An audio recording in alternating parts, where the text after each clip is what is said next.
இன்னைக்கு இருக்கக்கூடிய அந்த கிழக்கு பகுதியில் இருக்கக்கூடிய அந்த டென்ஷன், பிரஷர் அப்படிங்கிறது இந்தியாவுக்கு எந்த மாதிரியான ஒரு தலைவலியா இருக்க போகுதுன்னு நினைக்கிறீங்க? நம்ம ஒரு முக்கியமான காலகட்டத்தில் இருக்கோம். இந்த காலகட்டம் 1971 வங்கதேச விடுதலைக்கு பின்பு இந்தியாவுக்கு ஏற்பட்டிருக்கிற மிகப்பெரிய சவால். அப்போ இவ்வளவு நாள் இந்த 15 ஆண்டுகள் ஷேக் ஹசீனா தலைமையில் இருந்த அரசு அங்க மத தீவிரவாதிகளை ஒரு கட்டுக்குள் வைத்து, அதனால தான் இந்தியா மீதும் ஷேக் ஹசீனா மீதும் அவர்களுக்கு ஒரு பெரிய வருத்தமும் கோபமும் இருக்கு.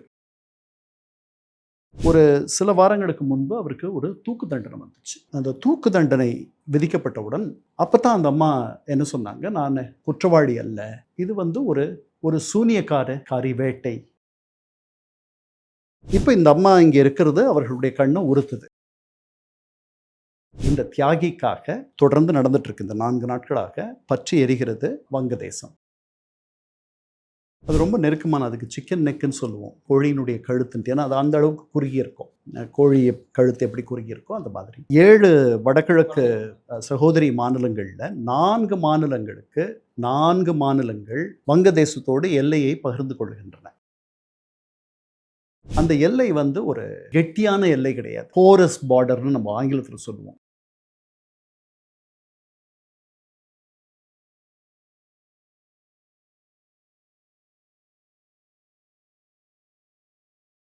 சனாதன தமிழர் சங்கமும் 2025 மற்றும் பேசு தமிழா பேசுவேன் 5வது ஆண்டு விழா வர வியாழக்கிழமை டிசம்பர் 25ஆம் தேதி காலை 8:30 மணி முதல் மாலை 5 மணி வரை சென்னை சேத்பட்டில் இருக்கக்கூடிய சின்மயா ஹெரிடேஜ் சென்டர்ல அமைந்திருக்கக்கூடிய தபோவன் ஹால்ல நடக்க இருக்குது. இந்த நிகழ்வுக்கு நீங்கள் அனைவரும் கலந்து கொள்ள வேண்டும். அனுமதி இலவசம். உங்கள் அனைவருக்குமே எங்க மதிய உணவையும் பேசு தமிழா பேசுவேன் சார்பாக ஏற்பாடு பண்ணியிருக்கோம். பேசு தமிழா பேசு வழங்கும் சனாதன தமிழர் சங்கமும் 2025 powered by Lanco Harmonia Pavilion Senior Living Apartments at Sri Perambatoor 2 BHK just 49 lakh. Associate sponsor Harmony Homes with Style. Mobility partner B Caps. Knowledge partner Swasam பதிப்பகம். Health partner ஜோதி சித்தா மற்றும் யோகவர்ம மருத்துவமனை. மறந்துடாதீங்க, வர டிசம்பர் 25 வியாழக்கிழமை சென்னை சேத்பட்டில் இருக்கக்கூடிய சின்மயா ஹெரிடேஜ் சென்டர்ல அமைந்திருக்கக்கூடிய தபோவன் ஹால்ல காலை 8:30 மணி முதல் சனாதன தமிழர் சங்கமும் 2025 விமர்சையாக நடக்க இருக்குது. உங்களோட அன்போடும் ஆதரவோடும். நன்றி, வணக்கம். ஹாப்பியா, ஹெல்தியா, ஜாலியா ஒரு life. Lanco Harmonia Pavilion Senior Living Apartments at Sri Perambatoor 2 BHK just 49 lakhs. Call 7717273747. மக்களுடன் மனதின் குரல். நாட்டு மக்களுடன் உரையாடும் மோடிஜி. நமோ ஆப் மற்றும் சாரல் ஆப் மூலம் பிரதமரோடு பேசி மகிழும் அரிய வாய்ப்பை பெற்றிடுவீர். வி ரமேஷ், மாவட்ட பொதுச் செயலாளர், மத்திய சென்னை மேற்கு மாவட்ட பாஜக. பேசு தமிழா பேசு நேயர்களுக்கு வணக்கம். இன்று நம்முடன் இணைந்திருக்கும் சிறப்பு விருந்தினர் வரலாற்று ஆய்வாளர், எழுத்தாளர் திரு கண்ணன் அவர்கள். சார் வணக்கம். சார் வணக்கம் துவாரகை. நல்லா இருக்கீங்களா? நல்லா இருக்கேன். நல்லா இருக்கீங்களா? ஓகே. ஸோ சமீபத்தில் இந்தியாவுடைய அந்த கிழக்கு பகுதி அப்படிங்கிறது வரலாற்று ரீதியாகவும் நம்மளுடைய அந்த டிஃபென்ஸ் ரீதியாகவுமே ரொம்ப முக்கியத்துவம் வாய்ந்ததாக பேசப்படுது. இன்னைக்கு இருக்கக்கூடிய அந்த கிழக்கு பகுதியில் இருக்கக்கூடிய அந்த டென்ஷன், ப்ரெஷர் அப்படிங்கிறது இந்தியாவுக்கு எந்த மாதிரியான ஒரு தலைவலியாக இருக்க போகுதுன்னு நினைக்கிறீங்க? நம்ம ஒரு முக்கியமான காலகட்டத்தில் இருக்கோம். இந்த காலகட்டம் 1971 வங்கதேச விடுதலைக்கு பின்பு இந்தியாவுக்கு ஏற்பட்டிருக்கிற மிகப்பெரிய சவால். நான் அதை சொல்லலை, நம்முடைய நாடாளுமன்ற வெளிவிவகாரத்துறை நாடாளுமன்ற குழு, அதனுடைய தலைவர் சசி தரூர், அவங்க அந்த நாடாளுமன்ற குழு தந்திருக்கிற அறிக்கையில் இது 71க்கு பிறகு இந்தியாவினுடைய கிழக்கு எல்லையில் எழுந்திருக்கக்கூடிய மிகப்பெரிய ஒரு செயல் தந்திர ஸ்ட்ராட்டஜிக் சவால். நம்முடைய அணுகுமுறையை நாம் சரியாக மறுவரையறை செய்யலைன்னா, ரீகாலிபிரேட், மீண்டும் அந்த அளவை நாம் மாற்றியமைக்கவில்லை என்றால் அவர்கள் இடத்தில் நமக்கு இருக்கக்கூடிய அந்த உறவு கெட்டுப்போகும் இல்லை, ஏற்கனவே கெட்டு இருக்கு. அங்கே இருக்கக்கூடிய நமக்கு இருக்கக்கூடிய அந்த இடத்தை நாம் இழந்து விடுவோம் அப்படின்ட்டு அவர்கள் ஒரு அறிக்கை தந்திருக்கிறார்கள். அவங்க என்ன சொல்கிறாங்க, February 12 அளவில் தேர்தல் நடக்க போகுது. அந்த தேர்தலில் முதல்ல நம்மக்கிட்ட புகலிடம் தேடி இருக்கிற ஷேக் ஹசீனாவுடைய அவாமி லீக் அந்த கட்சியை தடை பண்ணிட்டாங்க. அந்த கட்சி அந்த தேர்தலில் நிற்க போகிறதில்ல. அதற்கு பிறகு முன்னாடி தடை செய்யப்பட்ட ஜமாத்தி இஸ்லாமி அப்படின்ற ஒரு இஸ்லாமிய அமைப்பு, அந்த அமைப்புக்கு மீண்டும் அவர்கள் இந்த இருந்த தடையை நீக்கி அவர்கள் அந்த தேர்தலில் பங்கெடுப்பதற்கு அனுமதித்திருக்கிறார்கள். அப்போது இவ்வளவு நாள் இந்த 15 ஆண்டுகள் ஷேக் ஹசீனா தலைமையில் இருந்த அரசு அங்கே மத தீவிரவாதிகளை ஒரு கட்டுக்குள் வைத்து இந்தியாவுக்கு ஒரு நட்பு நாடாக வங்கதேசம் இருப்பதாக இருக்கிற மாதிரியான ஒரு நிலைமை இருந்துச்சு. அதனால தான் இந்தியா மீதும் ஷேக் ஹசீனா மீதும் அவர்களுக்கு ஒரு பெரிய வருத்தமும் கோபமும் இருக்குது. இப்போது சமீப காலங்களில் அந்த உறவு ரொம்ப சீர்கெட்டு போயிடுச்சு. ஆகஸ்ட் 5 அன்னைக்கு ஷேக் ஹசீனாவுடைய அரசு விழுந்து அந்த அம்மையாருக்கு நாம் புகலிடம் தந்திருக்கிறோம். அவர்கள் டெல்லியில் இருக்கிறார்கள். அந்த புகலிடத்தினுடைய எந்த நிபந்தனையோடு அந்த புகலிடத்தை நாம் தந்திருக்கிறோம் என்றால், முன்னாடி நம்ம எப்படி தலாய் லாமாவுக்கு ஒரு புகலிடம் தந்தோமோ, இங்கிருந்து அரசியல் செய்யக்கூடாது. அவர்கள் இதை ஒரு தஞ்சம் அடைந்த இடமாக எடுத்துக்கொள்ள வேண்டும்.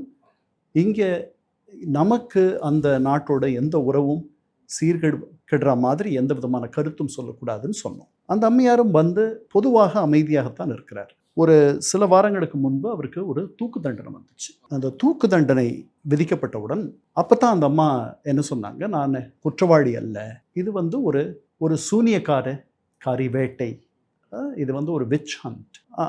அவங்க மேலேயும் அவங்களுடைய உள்துறை அமைச்சராக இருந்தவர் மேலேயும் குற்றச்சாட்டுகள் அந்த குற்றச்சாட்டுகளுக்கு பதிலாக ஒரு நீதிமன்றம் வங்கதேசத்தில் அவர்களுக்கு மரண தண்டனை விதித்திருக்கிறது. அதுக்கு மட்டும்தான் அவர்கள் பேசினாங்க. அது தவிர பொதுவாக அங்கே நடக்கிறத பற்றி அவர்கள் பேசுவதில்லை. இதற்கு இடையில் ஒரு மாதம் 2 மாதங்களுக்கு முன்பாக வங்கதேசம் நாம் இந்தியாவிலிருந்து ஷேக் ஹசீனாவை நாடு கடத்தி அவர்களிடத்தில் ஒப்படைத்து விட வேண்டும், எக்ஸ்ட்ரடிஷன். நமக்கும் அவர்களுக்கும் அந்த மாதிரி ஒப்படைப்பு ஒரு ஒப்பந்தம் இருக்குது இங்கே வங்கதேசத்துக்கும் இந்தியாவுக்கும். அந்த ஒப்பந்தத்தினுடைய ஷரத்துக்களை அவர்கள் தூண்டி ஒரு கடிதத்தை முறையாக எழுதி அந்த அம்மையாரை எங்களிடத்தில் நீங்கள் தந்துவிட வேண்டும், அவர்கள் இங்கே நீதியை சந்திக்க வேண்டும் அப்படின்னு சொல்லி எழுதினாங்க. நாம் அவர்களை ஒரு பெரிய தோழமை நாட்டினுடைய தலைவராக பார்க்கிறோம். நம்முடைய வெளியுறவு கொள்கையை அந்த அம்மாவை சார்ந்து தான் நாம் ஒரு 15 ஆண்டுகளாக நடத்தினோம். ஒரு நல்லுறவு இருந்துச்சாங்க நமக்கு. அந்த அம்மையாருடைய ஆட்சியில் சிறுபான்மையினர் இந்துக்கள் அவர்களுக்கு ஒரு பாதுகாப்பான ஒரு ஆட்சி இருந்துச்சு அப்படின்லாம் நாம் இந்த அரசு நினைச்சது. இந்த அம்மையாரை நாம் திருப்பி தருவோம் அப்படின்னு நான் நினைக்கல, தரமாட்டோம். அப்படி தந்தோம்னா நம்முடைய வெளியுறவு கொள்கை ஊனப்பட்டு போயிடும். நம்ம நம்பி யாரும் அண்டை நாடுகளில் இருப்பவர்கள் ஆட்சி செய்ய மாட்டார்கள். நம்மோடு ஒரு நல்லுறவை, நான் உங்களை நம்பி ஒரு 15 ஆண்டுகள் ஆட்சி செய்திருக்கிறேன், இன்னைக்கு எனக்கு ஒரு கெடுதல் நடக்குது, உங்ககிட்ட வந்திருக்கேன், நீங்கள் இப்போ என்னை காப்பாற்றலைன்னா என்னை பார்த்து மற்றவர்கள்லாம் கற்றுக்க மாட்டாங்களா, இவங்களை நம்பி பயன் இல்லைன்ட்டு. அதனால் நாம் திருப்பி தரப்போகிறதில்ல. இப்போ இந்த அம்மா இங்கே இருக்கிறது அவர்களுடைய கண்ணை உறுத்துது. இவர்கள் அங்கே இருக்கக்கூடிய சிக்கல்களை இங்கிருந்தே அதிகப்படுத்துகிறார்கள் அப்படின்ட்டு அவங்க சொல்கிறாங்க. ஓகே, ஒரு சின்ன குறுக்கீடு மட்டும் சார். ஸோ நீங்கள் பேசும்போது கூட குறிப்பிட்டிருந்தீங்க, சசி தரூர் அவர்கள் குறிப்பிட்டிருந்தாரு அணுகுமுறையை மாற்றணும் அப்படின்னு. ஸோ நம்ம இப்போ ஷேக் ஹசீனா அவர்களை திரும்பவும் நாடு கடத்த போகிறது இல்லை அப்படின்னா, ஸோ என்ன மாதிரியான அந்த அணுகுமுறை மாற்றணும் அப்படிங்கிற ஒரு விஷயம் இருக்குது. ஸோ அவங்களுக்கு பங்களாதேஷ்க்கும் நமக்குமான அந்த உறவு திரும்ப அப்புறம் இன்னும் அது எக்ஸ்ட்ரீமாக தானே எடுத்துகிட்டு போகும். ஸோ இன்னுமே சரியாக வராது தானே. அவங்க கேட்குறது ஷேக் ஹசீனாவை திரும்ப நாடு கடத்தணும் அப்படிங்கிற ஒரு விஷயம். ஷேக் ஹசீனாவை நம்ம திருப்பி அவங்ககிட்ட ஒப்படைச்சிட்டோம்னா நாளைக்கே சரியாயிடாது. கண்டிப்பாக. அதனால் அதல்ல தீர்வு. ஓகே, அது அதாவது மருமகள் உடைத்தால் தங்கக்குடம், மாமியார் உடைத்தால் மண்குடம் கதை தான். அதனால் இந்த ஷேக் ஹசீனாவை ஒப்படைப்பு என்பது ஒப்படைக்கிறதுன்றது அது ஒரு கோரிக்கை, அது ஒரு காரணமாக சொல்கிறாங்க, அது ஒரு சாக்கா அந்த நாடு சொல்லுது. சமீப காலங்களில் அந்த அம்மா அங்கேருந்து வெளியே வந்த பிறகு நமக்கும் அவர்களுக்கும் ஏற்கனவே நம்மோட அவர்களுக்கு ஒரு கலவையான ஒரு உணர்வு தான். வங்கதேசத்தில் நாம் அவர்களுக்கு விடுதலை வாங்கி தந்தோம்ன்ற எண்ணம் உள்ள சில பேர் இருக்காங்க. இப்போ ஒரு புதிய தலைமுறை இருக்குது.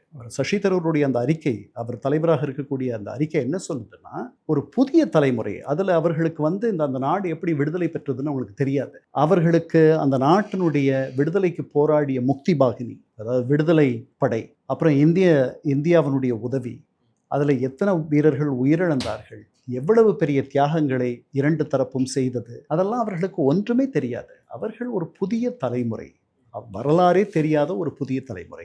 எந்த அளவுக்கு அது உண்மை அப்படின்னா, இந்த அம்மையார் பதவி இழப்பதற்கு, அவருடைய அரசு விழுவதற்கு மிகப்பெரிய காரணமாக இருந்தது மாணவர்களும் இளைஞர்களும் எழுப்பிய ஒரு பெரிய எழுச்சி போராட்டம். அதாவது நேபாள் நடந்துச்சு இல்லையா, அதே மாதிரி இங்கே நடந்துச்சு. நேபாளில் அது கட்டுக்கு வந்துருச்சு, இங்கே அப்படி வரல. இதோட பேர் அந்த மாணவர்களுடைய போராட்டம் அப்படின்னு தான் அறியப்பட்டுச்சு. அதாவது அதுக்கு பேர் இன்குலாப் மன்ச்சோ, ஓகே, அதாவது போராட்ட மேடை அப்படின்றது அந்த அமைப்பினுடைய பேர். அந்த அமைப்பில் ஷெரீஃப் ஒஸ்மான் ஹாடின்னு சொல்லிட்டு ஒரு இளைஞர், ஒரு 32 வயது இளைஞர், அவர் இங்கே all Assam students union, Assam கண பரிஷத் அப்படின்னு சொல்லிட்டு 2 மாணவர் அமைப்புகள் 80களில் அஸ்ஸாமில் அந்நியர்களை வெளியேற்றும் போராட்டத்தை கையில் எடுத்து பெரிய இடத்திற்கு அவர்கள், இந்த மாணவர்களுடைய அந்த எழுச்சி, ஒரு ஒப்பந்தத்தை இந்திய அரசோடு அவர்கள் செய்து கொள்வதற்கு வழிவகுத்து அவர்கள் ஆட்சிக்கு வருவது ஒரு 30 சில்லற வயது உள்ள ஒரு இளைஞர், அவர் ஆட்சிக்கு முதன்முறையாக மகன்தான் சொல்லிட்டு அவர் வந்தார் இங்க. அதே மாதிரி அங்க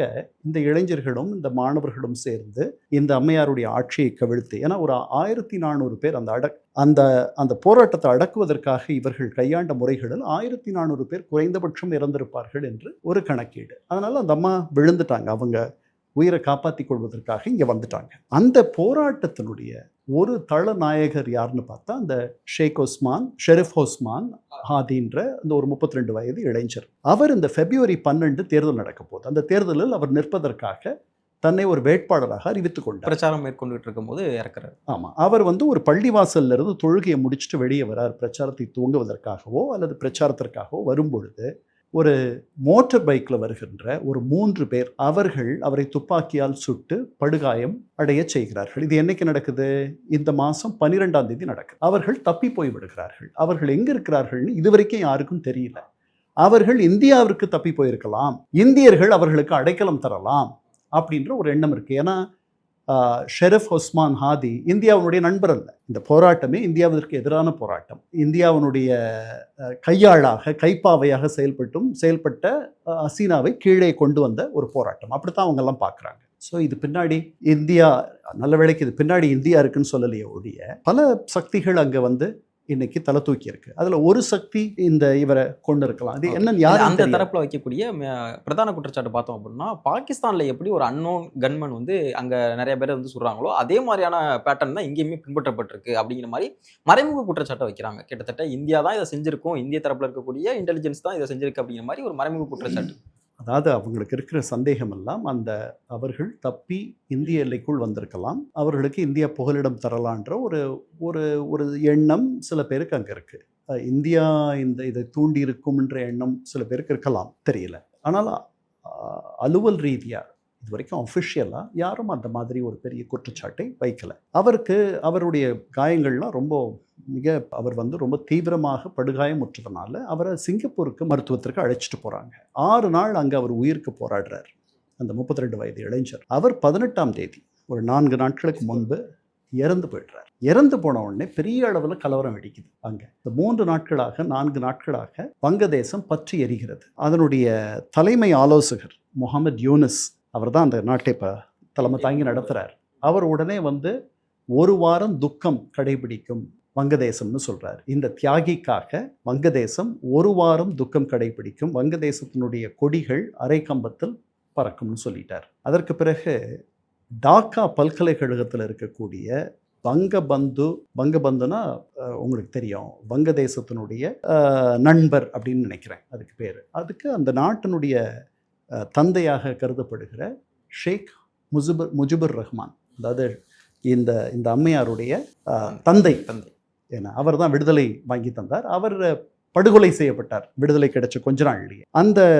பல்கலைக்கழகத்தில் இருக்க ஒரு அரங்குக்கு அவருடைய பெயர் இருந்துச்சு, வங்கபந்து அரங்கம்னு பேர் இருக்கு. அந்த பெயரை மாற்றிவிட்டு அங்கிருந்து கூடிய மாணவர்கள் இந்த இறந்த ஷெரீஃப் ஒஸ்மான் ஹாதியோடைய பெயரை அதற்கு சூட்டியிருக்கிறார்கள். அதனால் வரலாறு தலைகீழாக போயிட்டுருக்கு. இவர்களெல்லாம் பெரிய இஸ்லாமிய வலதுசாரி எண்ணம் கொண்ட பல பேர் இந்த இயக்கங்களில் இருக்கிறார்கள். நான் முன்னாடியே சொன்ன மாதிரி தடை செய்யப்பட்ட ஜமாத்தி இஸ்லாமி என்கிற ஒரு வலதுசாரி அமைப்பு இந்த தேர்தலில் போட்டியிடலாம். அந்த நாட்டில் இருக்கக்கூடிய 2 பெரும் சக்திகளில் ஒரு சக்தியான அவாமி லீக் இந்த போட்டியிலிருந்து விலக்கப்பட்டிருக்கு, அது தடை செய்யப்பட்டிருக்கு. ஸோ இதுதான் இந்த சூழல். இதுக்கு இடையில் என்ன நடக்குதுன்னா, ஒரு இந்துவை கொண்டுடுறாங்க, ஒரு சிறுபான்மை வங்கதேச சிறுபான்மையினரை கொண்டுடுறாங்க அங்கே இந்த போராட்டத்தில். இல்லை, இதை நோக்கி தான் என்ன குற்றச்சாட்டு வருதுன்னா, யூனுஸ் அவர்கள், அதாவது இன்டீரியம் ரூலராக இருக்கக்கூடிய யூனுஸ் அவர்கள் இப்போ அந்த பதவி ஏற்கும் பொழுதே ஒரு மிகப்பெரிய கலவரம் வெடிச்சிச்சு. அது ஒரு மைனாரிட்டிக்கு எதிராக நடத்தப்பட்ட ஒரு கலவரமாக தான் பேசப்பட்டுச்சு. நிறைய ஹிந்துக்கள் அந்த வன்முறைகளை இறந்து போயிருந்தாங்க. ஸோ திரும்பவும் அந்த பேட்டர்ன் வருதா அப்படிங்கிற ஒரு கேள்வி எழுது. ஏன்னா இப்போ இறந்தவருமே பார்த்தோம்னா ஒரு ஹிந்து. ஸோ திரும்பவும் அந்த பேட்டர்னை கொண்டு வராங்களோ அப்படிங்கிற ஒரு விஷயம். சிறுபான்மையினருக்கு ஒரு பாதுகாப்பு இல்லாத சூழல் பல நேரங்களில் பெரும்பான்மையான அந்த சமூகத்தில் இருந்திருக்கு. அதனால தான் நாம் ஷேக் ஹசீனா அவர்களெல்லாம் ஒரு கட்டுக்குள் வைத்திருந்தார். அப்படின்றதுனால தான் அவரோட நாம் ரொம்ப நட்போடு இருந்தோம்.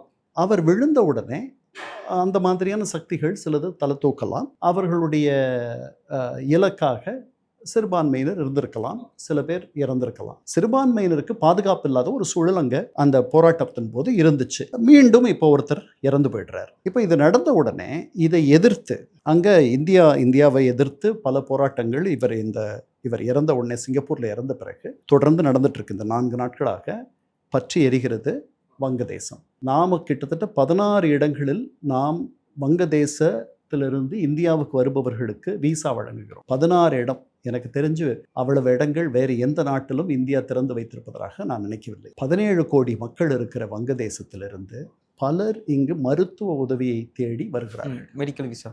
என்ன, நீங்கள் இங்கே இருக்கிற அப்போலோ போனீங்கன்னா, சென்னையில் இருக்க அப்போலோ போனீங்கன்னா உங்களுக்கு வங்க மொழி தான் காதில் விடும். அத்தனை பேர் வருகிறார்கள். அவர்கள் மேற்கு வங்கத்திலிருந்து வருகிறார்கள், வங்கதேசத்திலிருந்து வருகிறார்கள். அவர்களுக்கு மட்டும்தான் ஒரு உதவியாளருக்கு பதில் 3 உதவியாளர்களை அவர்கள் அழைத்து வருவதற்கு இந்திய அரசு அனுமதிக்கிறது. மற்றவர்கள், நீங்கள் ஒமான்ல இருந்து வந்த மருத்துவ உதவிக்கு இங்கே வந்தீங்கன்னாலும் சரி, நீங்கள் டன்சானியா, கென்யாவிலிருந்து இங்கே வந்தீங்கன்னாலும் சரி, ஒரு உதவியாளர் தான் நீங்கள் அழைச்சிட்டு வர முடியும். இங்கே 3 உதவியாளர்களை நீங்கள் அழைச்சிட்டு வரலாம். இப்படியெல்லாம் நாம் ஒரு பெரிய தாராள மனதோடு அவர்களோடு நடந்து கொண்டிருக்கிறோம். ஆனால் அதெல்லாம் அவங்க அப்படி நினைக்கிற மாதிரி தெரியல. அவங்க என்ன நினைக்கிறாங்கன்னா, நாம் அந்த நாட்டை ஒரு காலனி நாடாக நடத்துகிறோம். நம்ம ஒரு பெரிய அண்ணனாக அதை ஒரு காலனி மாதிரி நடத்துகிறோம். நம்ம தேவைக்கு அவர்களை பயன்படுத்திக்கிறோம். நாம் அந்த நதிநீர் பங்கீட்டில் அவர்களுக்கு ஒரு நியாயமான அளவு சேர வேண்டிய தண்ணீரை தரவில்லை. நாம் ஒத்துக்கிட்ட அளவுக்கு தரலை. அது உண்மை. பல நேரங்களில் நம்மளால் தர முடியலன்னு நாம் சொல்கிறோம். இது இந்த நீர் ஒரு பெரிய சிக்கலாக இனி வரும் நாடுகள் மத்தியில் இருக்கும். கண்டிப்பாக இனி வரும் நாடுகளில். ஸோ இதெல்லாம் இந்த பின்னணியில் இங்கே இருக்கக்கூடிய நாம் 2 இடத்துல விசா தருவதை நிறுத்திவிட்டு அந்த இடங்களை மூடிட்டோம். அங்கே இருக்கக்கூடிய பதட்ட நிலையை பார்த்துட்டு அதற்கு பிறகு இப்போ திருப்பி திறந்திருக்கோம்னு நினைக்கிறேன். ஒரு இடம் மூடி இருக்குன்னு நினைக்கிறேன், வேறு ஏதோ ஒரு இடம். இதுக்கிடையில் இங்கே இருக்கிற வங்கதேச தூதரகத்தின் முன்பாக ஒரு 20-25 பேர் கூடி அவர்கள் பல கோஷங்களை நேற்றோ முன்தினமோ எழுப்பியிருக்காங்க. இது வங்கதேச அரசுக்கு ஒரு பெரிய எரிச்சலை தந்திருக்கிறது. அவங்க உடனே என்ன சொல்லிட்டாங்க, முதல்ல இது தூதரக வளாகம், அங்கே நீங்கள் உள்ள நுழையிறதுக்கே ரொம்ப பெரும் சிரமம். நீங்கள் போயிருந்தீங்கன்னா தெரியும், பெரிய பாதுகாப்பு ஏற்பாடுகள் இருக்கும். அது உள்ள நீங்கள் வேலை இருந்தால் தான் போக முடியும். நீங்கள் போராட்டம் நடத்துறதுக்கெல்லாம் போக முடியாது, ஆர்ப்பாட்டம் நடத்துறதுக்கெல்லாம் போகவே முடியாது. அப்போ நீங்கள் வங்கதேச தூதரகம் முன்பாக ஒரு 20-25 பேர் கூடுவதற்கு முடிகிறது டெல்லியில்னா, அப்போ இந்த அரசு என்ன பண்ணிட்டு இருக்கு, எங்களுக்கு என்ன பாதுகாப்பு இருக்குது அப்படின்னு இவங்க கேட்குறாங்க. அதெல்லாம் ஒன்றும் இல்லை, நீங்கள் அவங்க நினைக்கிற மாதிரிலாம் எதுவும் இல்லை. ஒரு 20 பேர் 25 பேர் நின்னாங்க, அவங்க கோஷம் எழுப்புனாங்கன்னா அவங்கள நாங்கள் வெடி அனுப்பிச்சிட்டோம் அப்படின்ட்டு நம்ம அரசு பதில் சொல்லுது. இது ஒரு பின்னடைவு. இப்படி நடந்திருக்க வேண்டாம் தான் நானும் நினைக்கிறேன். எப்போவுமே இருநாட்டு உறவுகள், நீங்களும் நானும் பரஸ்பரம் எப்படி ஒருவரை ஒருவர் நடத்தி கொள்கிறோம் என்றும் அந்த அடிப்படையில் இருப்பது தான். ஸோ இந்த மாதிரி நமக்கு இங்கே நடக்குதுன்னா, அங்கே இருக்க நம்ம இந்திய தூதரகத்துக்கு ஏற்கனவே அங்கே இருக்க ஒரு பதட்ட நிலையில் நமக்கு பெரிய பாதுகாப்பு இருப்பதாக நான் எண்ணவில்லை. அவர்கள் நிறைய பாதுகாப்பு தந்துட்டு இருக்காங்க அங்கே. இந்த பின்னணியில் நம்ம பேசிக்கிட்டு இருக்கோம். இப்போ சமீபத்தில் பார்த்தோம் அப்படின்னா, நேஷனலிஸ்ட் பார்ட்டியோடைய ஒரு தலைவர் ஹசனத் அப்துல்லா அப்படிங்கிற ஒரு நபர் இங்கே நீங்கள் இவ்வளோ பிரச்சனைகளை, வன்முறைகளை நீங்கள் தூண்டி விடுவீங்க அப்படின்னா நாங்கள் அங்கே இருக்கக்கூடிய வடகிழக்கு மாநிலங்களை துண்டிப்போம் அப்படிங்கிற ரீதியில் ஒரு பேச்சு இருந்துச்சு. ஸோ இந்த சிக்கன் நெக் சொல்லக்கூடிய அந்த சிலிகுரி காரிடார் இந்தியாவுக்கு அந்த வரலாற்று ரீதியாகவும் சரி எந்த அளவுக்கு அதிமுக்கியத்துவம் வாய்ந்ததாக நீங்கள் கருதுறீங்க? அது ரொம்ப நெருக்கமான, அதுக்கு சிக்கன் நெக்குன்னு சொல்லுவோம். கோழியினுடைய கழுத்துன்ட்டு, ஏன்னா அது அந்த அளவுக்கு குறுகி இருக்கும். கோழி கழுத்து எப்படி குறுகி இருக்கோ அந்த மாதிரி 7 வடகிழக்கு மாநில அந்த சகோதரி மாநிலங்களில் 4 மாநிலங்கள் வங்கதேசத்தோடு எல்லையை பகிர்ந்து கொள்கின்றன. அப்போ நாம் 4000 கிலோமீட்டர் எல்லை பரப்பை இரு நாடுகளும் வைத்திருக்கின்றன. அந்த எல்லை ஒரு கெட்டியான எல்லை கிடையாது. போரஸ் பார்டர்னு நம்ம ஆங்கிலத்தில் சொல்லுவோம். யார் வேணாலும் வரலாம் போகலாம், அந்த மாதிரி தான் இருக்குது. நிறைய அந்நியர்கள் வந்துடுறாங்க. அவங்க இங்கே வந்துட்டு இந்தியாவுக்கு அவங்க பொருளாதார வளர்ச்சியை நோக்கி அல்லது ஒரு பொருளாதார ஏற்றத்தை நோக்கி இங்கே வந்துடுறாங்க அகதிகளாக. நிறைய வருபவர்கள், நிறைய இஸ்லாமியர்கள் வருபவர்கள், இந்துக்கள் கூட வருகிறார்கள். இந்துக்கள் வருவதற்கு அவர்களுக்கு இந்த சிட்டிசன்ஷிப் அமெண்ட்மெண்ட் ஆக்ட், சிஏஏன்னு சொல்கிறோம் இல்லையா, அது அவர்களுக்கு உதவியாக இருக்கிறது. அவர்கள் வரலாம். ஏன்னா அவர்களுக்கு தான் பாதுகாப்பு இல்லைன்ற காரணத்துக்காக அந்த எப்போவுமே அண்டை நாடுகளில் இருக்கக்கூடிய இந்தியாவோடு தொடர்புடைய சில பேர் எப்போ வேணாலும் இங்கே வரலான்றது தான் நம்முடைய சட்டம். அதற்கு கிட்டத்தட்ட ஒரு 10-12 ஆண்டுகள் ஆச்சு முன்னாடி. அதை ஒரு 5 ஆண்டுகள்லேயே அவர்களுடைய விண்ணப்பங்களை எடுத்து பரிசீலனை செய்து அவர்களுக்கு இந்த நாட்டினுடைய குடியுரிமையை தருவதற்கு தான் அந்த சிட்டிசன்ஷிப் அமெண்ட்மெண்ட் ஆக்ட் வந்துச்சு. அதனால் அவர்கள் வரலாம். சிறுபான்மையினர் வங்கதேசத்தில் வந்து எப்போ வேணாலும் அவர்கள் வந்திருக்கலாம். இந்த சட்டம் வந்த பிறகு தான் அவங்க வரணும்ன்ட்டு இல்லை. ஆனால் அப்படி அந்த சட்டத்துக்கு உட்படாத பல இஸ்லாமிய வங்கதேசத்தைச் சேர்ந்தவர்கள் அவர்கள் வருகிறார்கள். அதுதான் அஸ்ஸாமில் ஒரு பெரிய சிக்கலாச்சு முன்னாடி. அது இன்னும் ஒரு சிக்கலாக இருக்கிறது. இப்போ பல இடங்களில் நாம் வந்துட்டு எல்லை வேலியவே நம்ம ஃபென்சிங் பண்ணிட்டு இருக்கோம். ஆமாம், 4000 கிலோமீட்டரும் பண்ணலை. ஆமாம், பல இடங்களில் பண்ணியிருக்கோம். 4000 கிலோமீட்டர் பண்ணுறதுக்கு நம்மளால் எப்போ அது நடக்கும்னு தெரியல. அமெரிக்காவிலேயே முடியல அது, அங்கே மெக்சிகோவோட பண்ணுறதுக்கு. அப்போது நமக்கும் அது ரொம்ப நாள் ஆகும். அது எப்படி ஆகும்னு தெரியல. ஸோ இந்த பின்னணியில் நீங்கள் சொன்ன அந்த மாணவர் அவர் வந்து அது மாதிரி நிறைய மாணவர்கள் இருக்காங்க. அவருக்கு 30 வயதுக்கும் குறைவுன்னு நினைக்கிறேன். அதனால் அவர் சொல்கிறதெல்லாம் நம்ம வந்துட்டு பெரிய அளவில் கணக்கில் எடுத்துக்க வேண்டிய அவசியம் இல்லை. ஏன் அந்த கேள்வி எழுது அப்படின்னா, ஏற்கனவே வந்து உல்ஃபான் சொல்லக்கூடிய ஒரு அமைப்பு இருந்தது. ஸோ அந்த அமைப்பினுடைய ஆக்டிவ் வந்து இன்னுமே இருக்குது. ஸோ பரேஷ் பருவா அப்படிங்கிற ஒரு நபர் வந்து மியான்மர் சைனா பார்டரில் இன்னுமே ஆக்டிவாக தான் இருக்காங்க. ஸோ அவங்களுடைய தூண்டுதல் கூட இங்கே பங்களாதேஷில் இருக்கலாம் அப்படிங்கிற ஒரு விஷயமே பேசப்பட்டு இருக்கு. இப்படி இருந்துச்சு அப்படின்னா இன்னுமே பார்த்தோம்னா இந்தியாவுக்கு ஒரு அச்சுறுத்தலாக இருக்கும்ல அந்த இடங்களை பொறுத்தளவில். இல்லை, இந்தியா வந்து ஒரு மிகப்பெரிய நாடு. அது இந்த மாதிரி ஒரு 30 வயதுக்கும் குறைவான ஒரு இளைஞர் சொல்கிறத வச்சு அஞ்சுறதுக்கெல்லாம் அஞ்ச வேண்டிய இடத்துலலாம் இருக்கிறதா நான் நினைக்கல. நம்முடைய இராணுவம் நம்முடைய நாட்டினுடைய இறையாண்மையையும் ஒற்றுமையையும் அது கட்டி காத்துட்ருக்கு. நமக்கு இந்த ரிபெல்ஸ், போராளிகள், கலகக்காரர்கள் என்பது நமக்கு காஷ்மீரத்திலும் வடகிழக்கு மாநிலங்கள் சிலவற்றிலும் எப்போதும் இருக்கக்கூடிய பிரச்சனை. அந்த பிரச்சனையை வந்து நாம் 2-3 விதமாக அணுகிட்டு இருக்கோம். அவர்களை இன்னும் நம்முடைய ஜனநாயக அமைப்பில் அவர்களை இன்னும் மேலும் மேலும் கொண்டு வர்றது. அது வந்து ஒரு நிராகரிக்கப்பட்ட, ஒரு ஒதுக்கப்பட்ட, மறக்கப்பட்ட ஒரு இடம் என்று பல பேர் நினைக்கிறாங்க இங்கே இருக்கவங்க. நீங்கள் இங்கே சென்னையிலே பார்க்கலாம், பல பேர் மணிப்பூரில் இருந்து வேலை செய்கிறவங்கள நீங்கள் பார்ப்பீங்க. ஸோ வடகிழக்கு மாநிலங்களில் இருக்க பல பேர் வேலை வாய்ப்புகளை தேடி இந்த அளவுக்கு இங்கே அவர்களுக்கு இது வந்து ஒரு பெரிய அந்நிய மண்ணாக இருக்கணும். அவர்களை மாதிரி நாம் இல்லை, நம்ம மாதிரி அவர்கள் இல்லை. நம்ம மொழிக்கும் அவர்கள் மொழிக்கும் எந்த விதமான தொடர்பும் கிடையாது. இங்கே வந்து அவர்களுடைய வாழ்க்கையை வளப்படுத்தி கொள்ளுகிறார்கள் அப்படின்னா அப்போ அங்கே என்ன வாய்ப்பு இருக்குது? அதனால் அவர்கள் விடுபட்டவர்களாக இருப்பதாக அவர்கள் எண்ணுகிறார்கள். அதனால் இந்த கலகமும் இந்த போர்க்குணமும் இந்திய அரசிலிருந்து வெளியே வரணும், இந்தியாவிடமிருந்து வெளியில் தங்களை விடுதலை பெறணும்ன்ற எண்ணமும் பல ஆண்டுகளாக நம்ம விடுதலை பெற்ற காலத்திலிருந்து அவர்களுக்கு இருக்குது.